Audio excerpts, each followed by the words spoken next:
office of the presidency itself in August of 2021, a year in which there is no presidential election, by which he's making it very evident that he doesn't believe in the rule of law and that he's firmly in the anti-democratic position of discounting the findings of the court system, discounting the process of elections in the United States, discounting the system of government itself, and that he's an authoritarian autocrat with aspirations of permanent immunity from legal consequences, permanent immunity from prosecution, through leveraging the gullible devotion of those who still cannot shake the associations they initially formed of Trump, namely that he was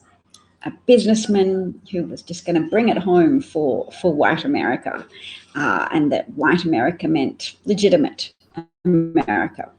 Make America great again in the sense of removing the threat that the confected threat they feel, because it's not a real threat, it's not a rational threat. The threat of being a minority in the United States. And they fear being in a minority status because of how badly they sense that minority groups are treated, possibly.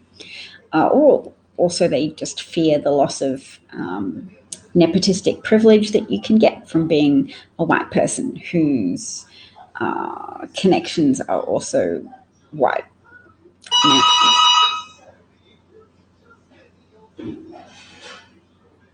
did you hear that, darling? Yeah. Thank you.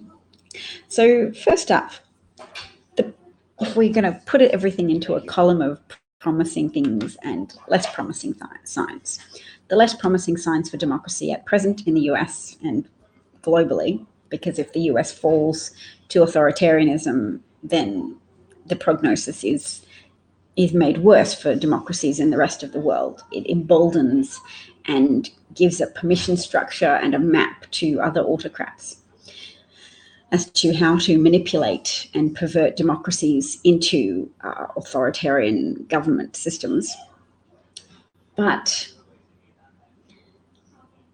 so the bad side is Joe Manchin, Senator Joe Manchin of West Virginia, insisting that that particular procedure of the filibuster, which is an antebellum concession, not organized around the time of the Constitution being written, but subsequently to that, he insists, and Senator Kristen Sinema of Arizona insists that their devotion to the filibuster is a pure and principled devotion to democracy, that they are representing the true bipartisan best practice of American political dynamics, whereas in actuality they're probably just so heavily sponsored by the Koch brothers, who don't want the majority of Americans to have political power, who prefer to keep that political power at bay by investing enough money in Republican political candidates so that legislation to make America's democracy healthier is blocked and obstructed and prevented from happening, prevented from being actualized in America's legislative branch. So the Koch brothers, together with other, I guess, wealthy petrochemical billionaire allies, Robert Mercer, also Rupert Murdoch, people with extreme levels of wealth and influence, are manipulating a lot of people in the Republican Party. And I'll say manipulation, but that implies coercion. I'll say willingly, or a bi-directional symbiotic form of influence where Republican politicians personally benefit, get to retain their positions and retain power, and retain the loyalty and adoration of Republican voters by funding such indoctrination-heavy media channels such as Fox News, OAN, Newsmax, that it feeds into an ecosystem where Republican voters don't get to have contact with truth, don't get to have contact with high-quality information, because they're locked into these highly monopolistic media systems where the truth doesn't penetrate, and it becomes a self-perpetuating cycle of willful ignorance, together with indoctrinators of charm and charisma like Hannity. Hannity doesn't work for me, but his style of confident presentation, confidently presenting lies in a way that doesn't show any of the normal human signs of self-consciousness that some people exhibit if they're not habitual liars. So people who are going to lie might stammer a little, or look nervously around, or look up to the right. And some human beings rely on those signals for detecting deceit. So with Hannity and Tucker Carlson, people who are very practiced and very well compensated liars, they have mastered the art of looking straight down into that camera and breathing out lies as easily as carbon dioxide. So we have some folks in the comment section. I'll say hello. I'm sorry it's so late.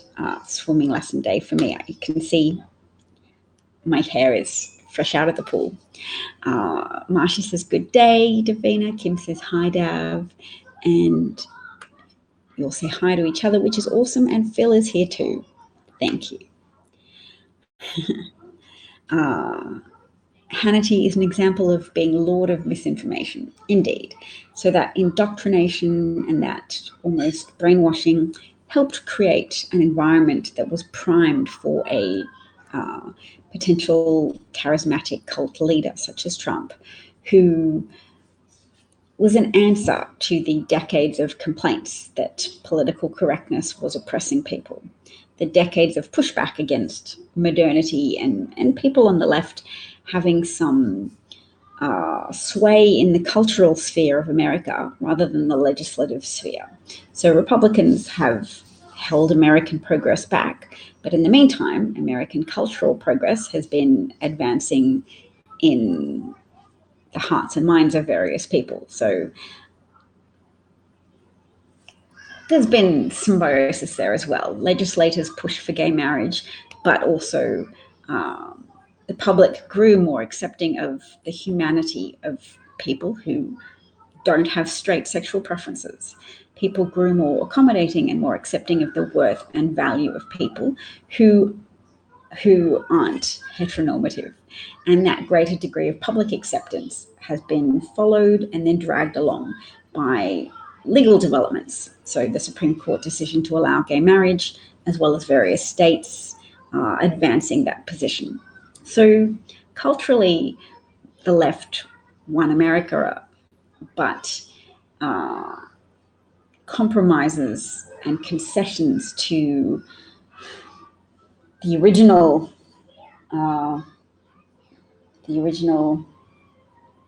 white supremacists of people who had white supremacist rationales for having livelihoods and having businesses that were based around profiteering from chattel slavery, from owning and selling and exploiting humans. Exploiting sounds as if I'm almost minimizing it, because exploitation happens still all over the world, although as does slavery. But the business of chattel slavery in the United States was,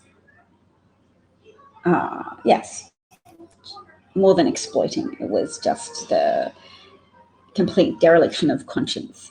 And that dereliction of conscience was facilitated by a lot of white churches who spread a gospel of ordered merit, of a hierarchy that was divinely orchestrated, with white people and white Jesus sitting at the top, and lesser quality, lesser worth Black people ordained by God to be subservient and enthralled to white masters. When somebody pointed out to me that there's a reason why master bedrooms are called master bedrooms, I felt quite disturbed for a second, because that's a term that is in fairly common parlance, that people refer to a main bedroom as a master bedroom.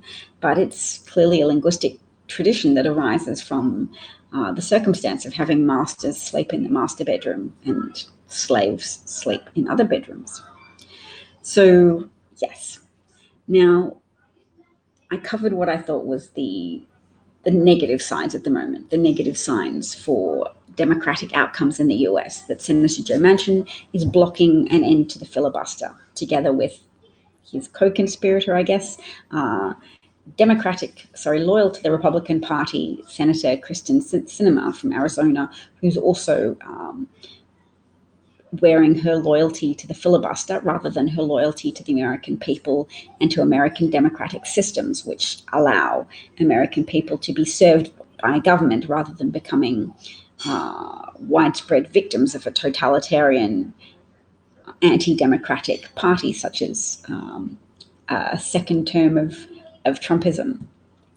Now, on the plus side, the media is taking the gloves off more. Now, I've often been critical of the general tendency to revere their own reputation for bipartisanship or balance, which means underplaying crimes and misconduct from Republicans if it's not balanced out by Democrats doing something equally bad, which is an anti-reality bias. It means Americans don't get a full picture of what Republicans are doing because media figures are too afraid to report accurately on Republican happenings, and instead just choose to present Republican perspectives, which tends to be, no, we didn't commit any crimes, no, we're not obstructing justice, no, we're not supporting a negligent murderer who's killing hundreds of thousands of people with willful neglect and a failure to have a national testing strategy or a national ordering strategy for protective equipment. There's been inadequate pushback. That's my overall point. And Jim Acosta is one of those journalists who are starting to take the gloves off in denouncing things that are worthy of being denounced. Look, there's never any guarantee of things being so awful that the media will feel compelled to accurately report on who's responsible for inciting domestic terrorism. So when Trump incited his followers to send bombs to CNN headquarters and bombs to the homes of various Democratic presidents, former presidents, the media didn't suddenly turn around and say, well, look, now you're sending bombs to us. Maybe we should stop passively assisting Donald Trump to normalize his undermining of democracy. So there was no tipping point that was like, oh yes, well, of course, now that they themselves are threatened, they will change. That didn't happen. One journalist from the Washington Examiner by the name of Catherine Doyle was on a Clubhouse group chat type of thing. And she said, people often saw a lot of hostility from press secretaries under Trump to journalists, but when the cameras weren't running, there was a much more collegial atmosphere and the press secretary was quite friendly. So she saved that kind of snappish behavior for the cameras in a performative way. People would often say, why aren't the Washington press walking out? Sarah Huckabee Sanders is so rude to them. But she was just rude for a little bit to give clickbait opportunities to Trump followers who are addicted to the politics of transgression. You know what transgression is? Like when little kids purposefully defy you because they want to see what will happen and they want to assert power for themselves. And if they defeat you and defy you successfully, they'll feel powerful. So you'll tell them not to do something, they'll do it again. Like, yeah, I'm not going to cave to your idea that what I'm doing is wrong. So I'm going to push back against your very ideas by repeating that bad behavior. That's just part of growing up, and you socialize children and help maybe sometimes laugh through their transgressive acting out moments if it's not too serious. And if it is very serious, you try and show them that there are consequences for perpetually transgressing important rules.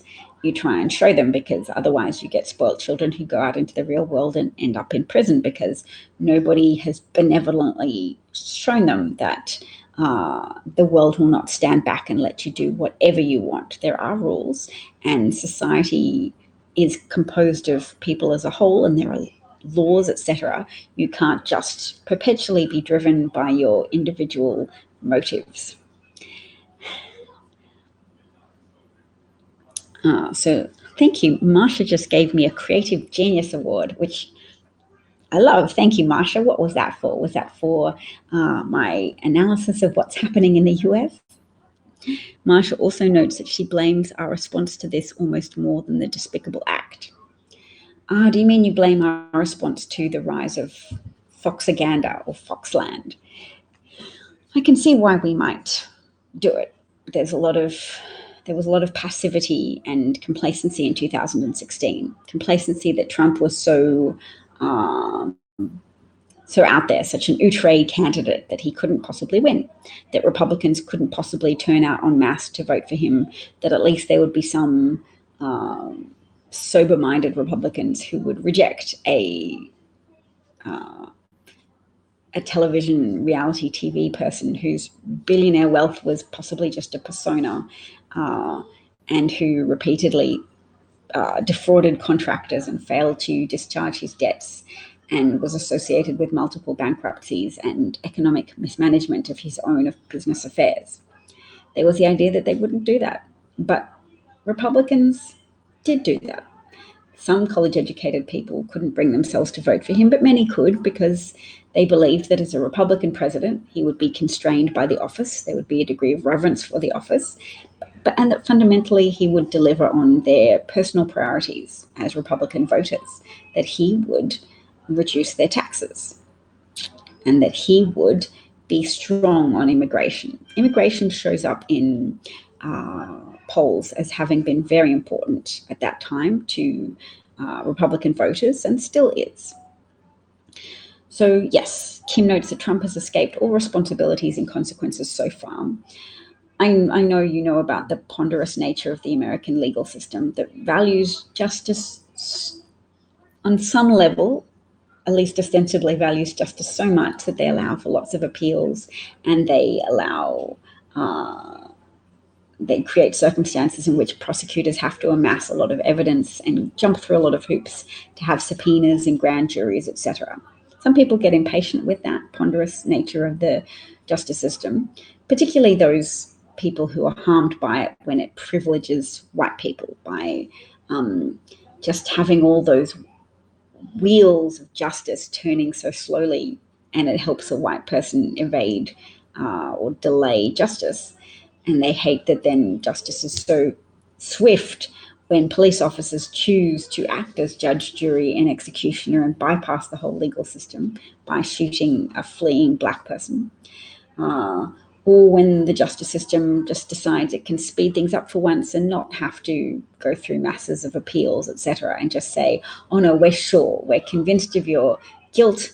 I don't know, just something about you just makes us really convinced that you are guilty. So sometimes American justice is faster than at other times. But yes, in terms of Trump not necessarily escaping consequences so far, some of the consequences are that a grand jury has been impaneled focusing on his financial crimes by the New York District Attorney. She has 2 prosecutors appearing from the Manhattan Attorney General.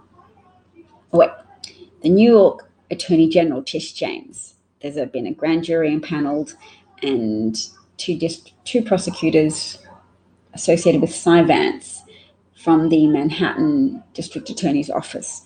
They are working on these crimes. And an impaneled grand jury is apparently quite a serious step, and most such juries, once they've been organized and hear evidence, will go on to vote for indictments, because people don't just gamble on assembling a grand jury. There usually is a massive, very valuable evidence. So if you're a Republican, you probably don't believe it's very validated, very valid evidence. You'd say, oh, it's all political. They're trying to keep Trump from running in 2024. But some Republicans must be having second doubts. I say must without evidence at this stage. But the Democratic candidate in New Mexico did win a 25-point victory, or a nearly 25-point victory, which was an increase from the 23-point victory that Biden had in New Mexico, in that district, which was an increase still on the 16-point victory obtained by Representative Havland, and who has now been appointed to as Secretary of the Interior, which means they had to have a special election in New Mexico. So that increase of the margin of victory for the Democratic candidate, the increase over even Joe Biden's margin of victory, and people who were keen to vote out Trump were really keen to vote out Trump. His presence on the bill is a mass mobilization factor for Democratic votes. He turns out the votes. The interesting question is, without Trump on the ballot, do you have as many low propensity voters turn out for Trump? Because that's what Trump does. He inspires people who don't usually vote. He inspires people who don't engage in a very logical way with politics, but who respond to emotional appeals that their lives are threatened by Mexicans or migrants or transgender people in the military, or whatever Tucker Carlson and Trump are both jointly going on about in whatever month. And they will vote for someone who is their hero, who says, I will champion you. You are just as good as the elites. And you've been told all your life that just because you don't have a college education, you are less than. Well, I'm the one person who says you are not less than, you are more than. And everything you've ever suspected, that people are keeping you down, and that people of different skin color are keeping you down, or they have their eye on your privileges and they're going to stop white people from giving you a job just because, not just because, but primarily because you're white and they know you, they're going to strip that from you, and you're going to feel like you perpetually have to defend yourself just for being white. Oh no, whatever will you do? Those people don't normally vote at the same level to which they vote when Trump was on the ballot. Trump turns out ignorant people who are more susceptible to the propaganda of Fox News and OAN News and Sinclair News and Newsmax News.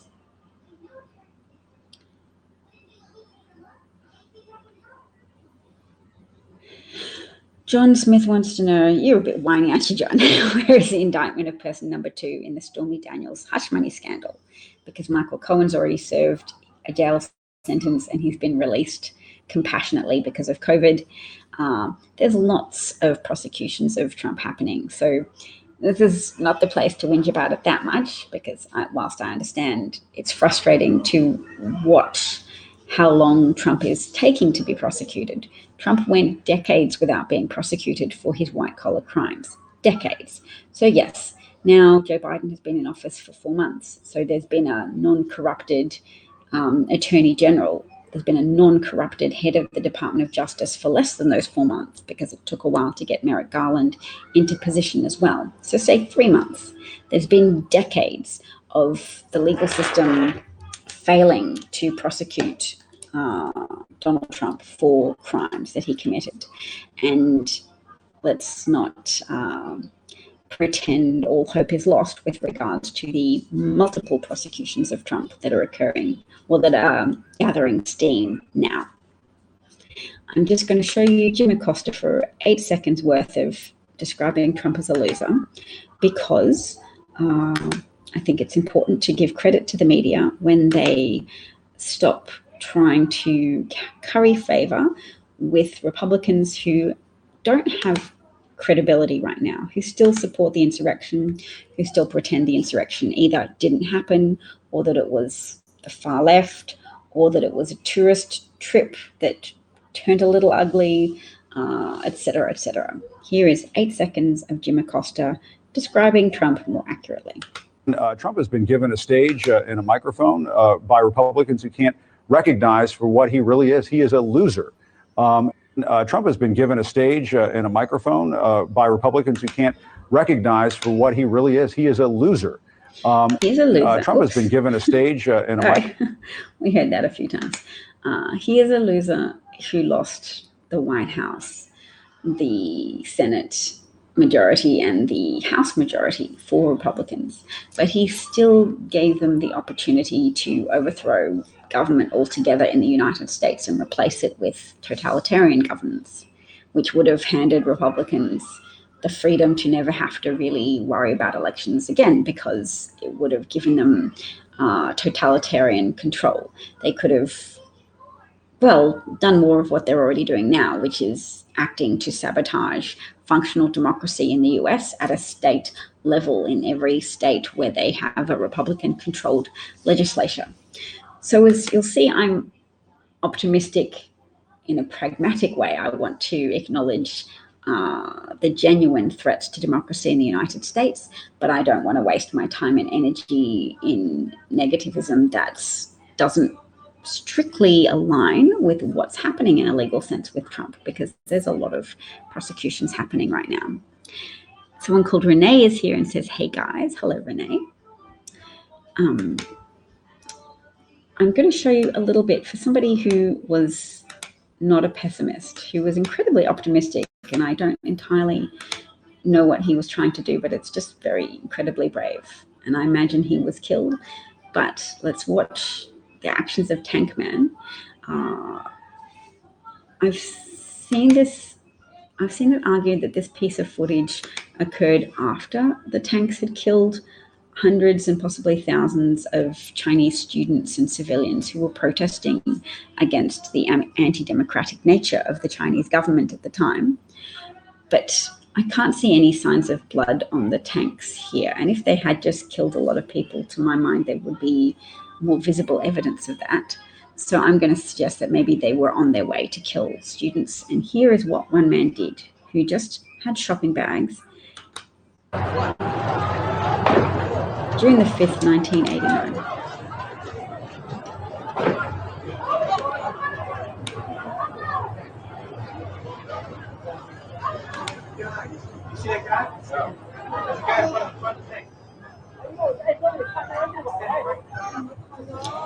Here he is. He's standing in front of a tank that comes to a stop. And we often see a still picture of him standing there with his shopping bags as the tanks all pull to a halt in a line.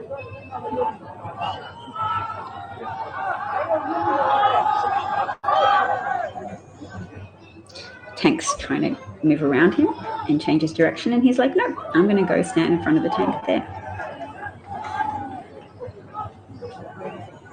He's just skipping around trying to block this tank.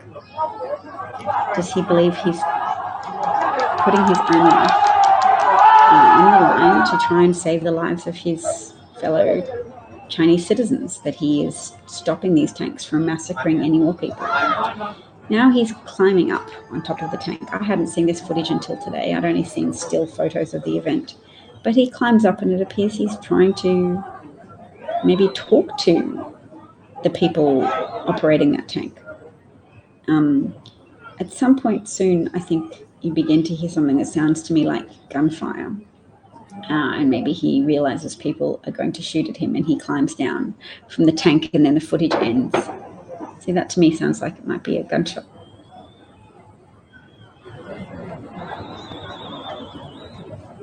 He's trying to climb down into the tank. More gunshots.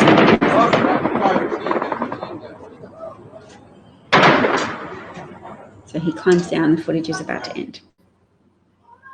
Okay, so to me that's very special. Sometimes people really do put their whole lives on the line for principle and for protecting others. Look, I'm sure a lot of Trump supporters believed fervently that they were putting their lives on the line for their fellow, am I going to say fellow Americans? Because I feel like they don't really believe in America per se anymore. But their fellow Trump supporting Americans, who they feel to be legitimate Americans. And they deride Democrats and Joe Biden supporters as being essentially non-worthy Americans. So those people who assaulted police officers and who pushed their way violently into the Capitol building with the aim of overturning the election results, with the aim of sufficiently delaying the certification of the Electoral College results. I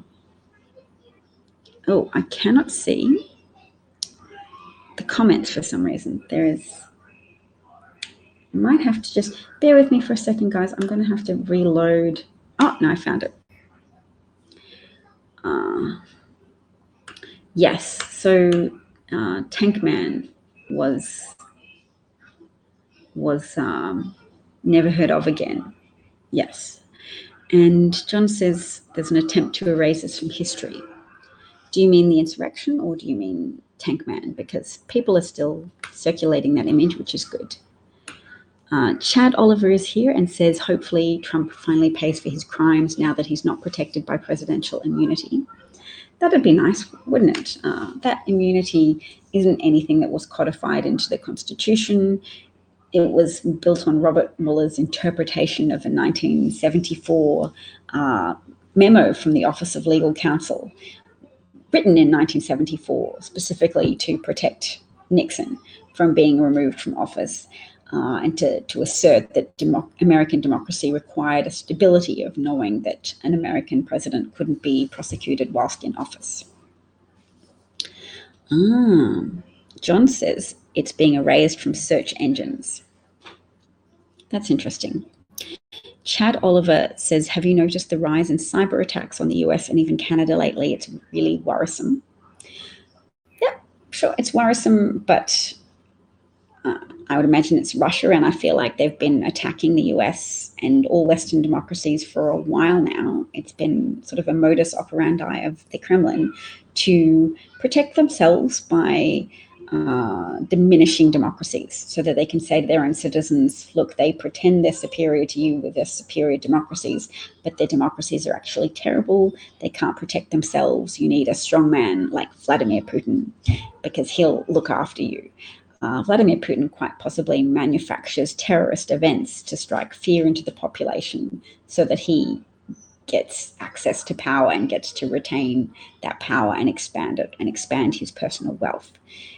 Vladimir Putin has journalists thrown out of windows and has former Russian citizens poisoned with nerve agents, Russian invented nerve agents such as Novichok. So yes, the hacking has intensified, and under Donald Trump, there was Rudy Giuliani being appointed to the role of chief cyber advisor. So I was much more worried about cyber attacks under Donald Trump because I was worried that there was going to be multiple inside jobs and that we wouldn't know how much Donald Trump was holding the door open to Russian attacks. So some of those attacks that occurred during the Trump administration, the 4 years of stress and misery and turmoil and racial-based persecution and incitement of domestic terrorism and massive increase in race-based hate attacks and as well as religion-based hate attacks, hate crimes. So some of those hacks might have been embedded to bear fruit later, like a poisoned chalice, a slow-working poisoned chalice that Trump brings into the building, and then flour. I'm really mixing metaphors here. Okay, how about a seed planted during Trump's administration that flowers when Trump's out of office in order to sabotage any opponent of Trump? Because Trump is someone who is beholden to Vladimir Putin and so is naturally easier to persuade to do things that align with Russian interests and to do things that involve harming Americans, weakening America, and harming their prospects for success, general economic functionality and prosperity.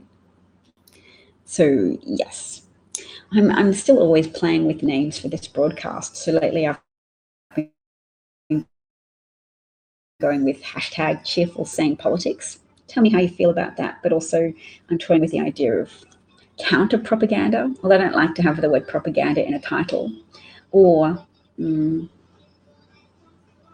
something else. What else was I trying to raise?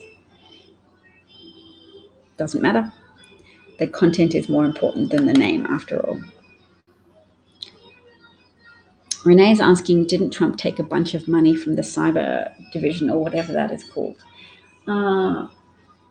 Probably.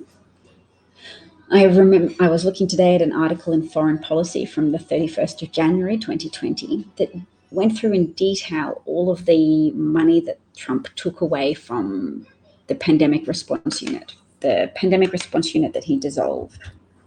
Foreign policy, Trump, 31 January 2020.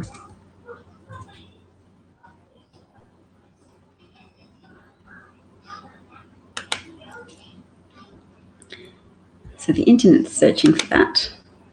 I have slightly slow internet connection at the moment. Oh, I found an article that was describing how Trump considered ousting the US Attorney General at that time. William Barr had resigned, and there's Jeffrey Rosen, who was Deputy Attorney General and so acting US Attorney General. He wanted to install a Justice Department lawyer called Jeffrey Clark, who was interested in helping overturn the election. That if Trump could just delay the certification of the Electoral College votes, that Trump would be able to then continue to put pressure on officials at a state level to find him the votes. Remember how there's lots of audio tape of Trump asking for people to find him 11,783 votes in Georgia? Yes, so I'll bring that up on screen just so you can see that article title. Trump considered ousting US Attorney General and installing loyalist in push to overturn election. Former President Donald Trump plotted earlier this month to oust Jeffrey Rosen as acting Attorney General and replace him with a Justice Department lawyer who would help overturn the election results, the New York Times reported on Friday. The plan would have replaced Rosen with Jeffrey Clark, the lawyer who led the Justice Department's civil division. Clark would then have supported Trump's baseless claims of voter fraud and put pressure on Georgia state officials to change the election outcome. A Justice Department official familiar with the events confirmed to NBC News the Times account of Trump's efforts. Trump's plan ultimately didn't materialize after Justice Department officials agreed during a conference call that they would resign if Rosen was dismissed, according to the Times. So to thank the insurrection for failing, we have to thank the Capitol Police, those who tried to repel the invading Trump supporters, as well as DC Metropolitan Police, who helped stop, and the National Guard, who were only allowed to turn up pretty much after everything had already happened. John notes that Trump's last 30 days in office were terrifying. Yes, they were. We were all quite afraid of a coup, for those of us who were paying attention.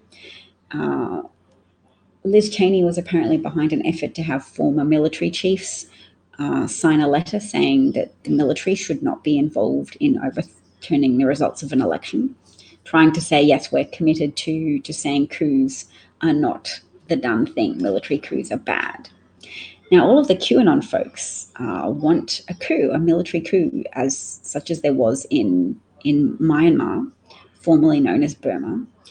And we know from Myanmar that, yes, coups happen and sometimes governments are overthrown and replaced by military officials. It happens. And the factors that point towards it happening in the US would just be the fact that Fox News is compulsorily played in American military bases. You can't turn off the Fox News. And Fox is very heavily detached from reality and continues to promote Trump's big lie of election theft. So that instead of being able to rationally engage with reality, the reality of a pandemic, the reality of a dysfunctional former president who continues to insist that he's above the law and above election law and will just be reinstalled in August, the only mechanism for that is a military coup, such as General Mike Flynn, former General Mike Flynn, openly said should happen in the United States. And Mike Flynn isn't in jail yet. And a lot of the insurrectionists who helped organize that event, that violent, deadly attempted overthrow of American government, they're not in jail. But many of the underlings are at least being prosecuted. Some of them have been granted bail, but many of them haven't. And the thing about that is that it illustrates there are people who definitely pay a price. We're hoping more people, the organizers, ultimately pay a price for their sedition and treasonous behavior. violent, murderous, treasonous behavior. But in the interim, prosecutions and lengthy jail sentences that appear to be slightly down the track for the people who were the foot soldiers of Trump's insurrection efforts. Trump cannot protect them. He chose not to protect them while still in office. When was the inauguration? The 21st? There was, approximately 15 days between the insurrection and the inauguration of Joe Biden. So Trump could have used that time in office to push out some of his famous home-cooked apple pie pardons for the people who put their lives on the line to go and grapple with police officers and try and kill police officers in order to advance Trump's interests in overthrowing the election results and installing himself for a second term.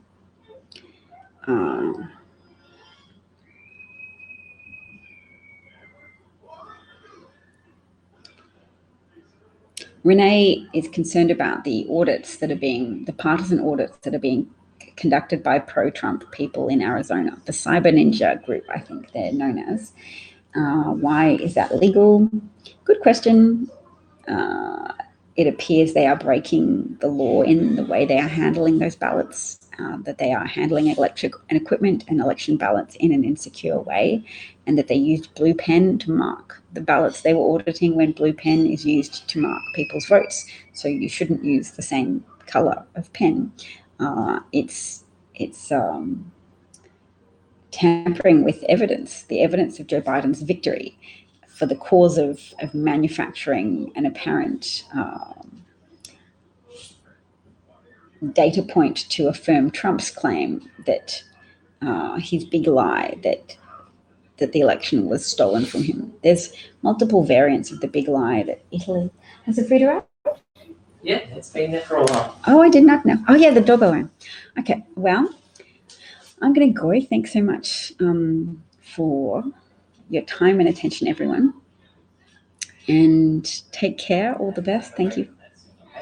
Thank you for listening, as always. If you have any suggestions for the broadcast name, always fluid because this is almost practicing now. There's going to be a change when we move to the US within a few months. And then hopefully I'll be able to kick this broadcast off at a regular time and a time that's more in line with American sleeping hours. And, we'll have to relaunch this broadcast at that point. And if anybody wants to get on board for when I'm in the US and want to collaborate with me with any of the technical aspects of this broadcast, whether it's just a one-off advice giving or whether it's a few weeks of cooperation, anything you like, let me know. I have the same Twitter handle as this broadcast, davcat43. Thank you for your help. Thank you to my Patreon supporters for investing in my contributions. And all the best. Thanks, John, Renee, Marsha, and anybody still awake. Chad. Bye, guys. Have a great day.